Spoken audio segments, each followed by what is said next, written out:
జై దుర్గాభవాని, జై జయ దుర్గాభవాని.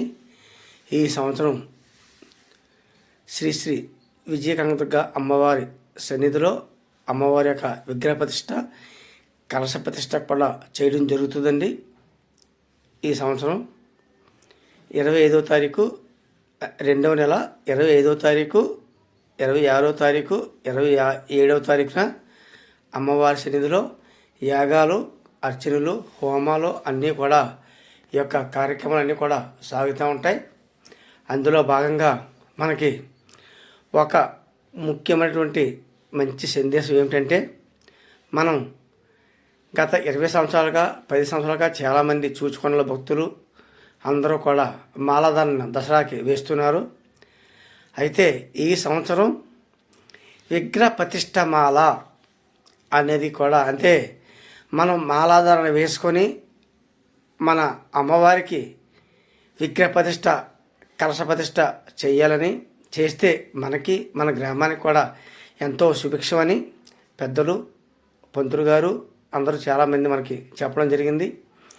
అందులో భాగంగా ఈ సంవత్సరం 2వ నెల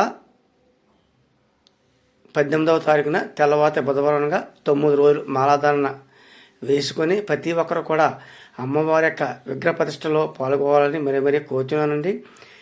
ఇన్ని రోజులు పెట్టి వేసిన మాలాధారణ ఒక భాగం అయితే ఇటువంటి కార్యక్రమం మనకి జీవితంలో ఎప్పుడు కూడా మనకు రాదు.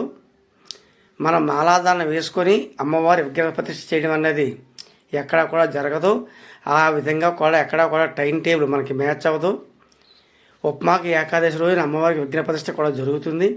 అందులో భాగంగా ప్రతి ఒక్కరూ కూడా అమ్మవారి యొక్క మాలాధారణ వేసుకొని అమ్మవారి యొక్క పూజా కార్యక్రమంలో పాల్గొవాలని మరీ కోరుచున్నానండి.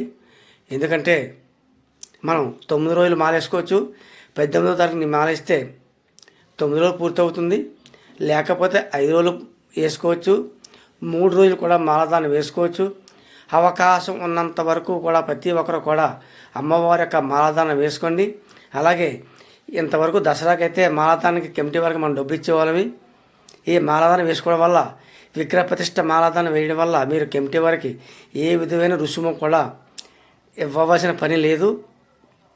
పూజ కట్టడం కూడా ఇవ్వవలసిన పని లేదు. కాబట్టి ప్రతి ఒక్కరు కూడా పిల్లలు, పెద్దలు అందరూ కూడా అమ్మవారి యొక్క మాలాధారణ వేసుకునేలాగా అందరూ కూడా మీరు ముందుకు రావాల్సిందిగా కోరుచున్నాను. ఎందుకంటే దసరా నవరాత్రులు మాల వేయడం వేరు, విగ్రహ ప్రతిష్ఠ టైంలో మాలాధారణ వేసి అమ్మవారికి అభిషేకాలు, అర్చనలు, పుష్పాభిషేకాలు, పాలాభిషేకాలు, నెయ్యాభిషేకం, ధాన్యాదివాసం ఇవన్నీ కూడా చేయడం అనేది మన పూర్వజన్మ సుకృతంగా మనం భావించాలి. ఇటువంటి అరుదైన కార్యక్రమం మళ్ళీ మనకి జీవితంలో ఎప్పుడు కూడా రాదు. అందువల్ల ప్రతి ఒక్కరూ కూడా అమ్మవారి యొక్క భవానీ మాలాధారణ వేసుకొని అమ్మవారి సన్నిధి చేరుకొని మీ చేతుల మీదుగా అమ్మవారి యొక్క విగ్రహ ప్రతిష్ట, కలశ ప్రతిష్ట చేయాలని, అలాగే మనకి 25వ తారీఖు 27వ తారీఖు 26వ తారీఖు 3 రోజులు కూడా అమ్మవారి యొక్క పూజా కార్యక్రమంలో దంపతులు కూర్చోవడానికి కూడా ముందుగా మీరు పేర్లు నమోదు చేసుకోండి. ఆ పూజలో కూర్చునే వాళ్ళు కూడా ఏ విధమైన రుసుము కూడా చెల్లించవలసిన పని లేదు.